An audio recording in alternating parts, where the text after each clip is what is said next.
এখন আমরা কোথায় যাব? বাঁচতে হলে জঙ্গলই একমাত্র পথ।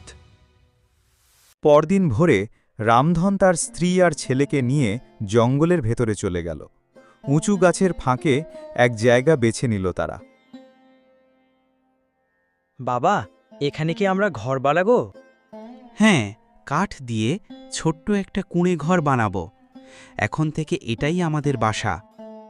গ্রামের আলো থেকে দূরে, এখানে আলো তো মনেও জ্বালাতে হয় গঙ্গা। দিন গড়াতে রামধন কাঠ কাটতে শুরু করল। ঘাম ঝরছে, কিন্তু সে থামছে না। রামধন কতদিন এভাবে চলবে? যতদিন ভাগ্য আমাদের পরীক্ষা নেয় ততদিন, কিন্তু একদিন সব বদলাবে। একদিন সকালে রামধন বাজারে কাঠ বেছে ফেরার পথে হঠাৎ ভুল রাস্তা ধরে হাঁটতে লাগল। ঘন জঙ্গলের ভেতর ঢুকে পড়েছে। চারপাশ অন্ধকার হয়ে আসছে। এই পথে তো আমি আগে কখনো আসিনি।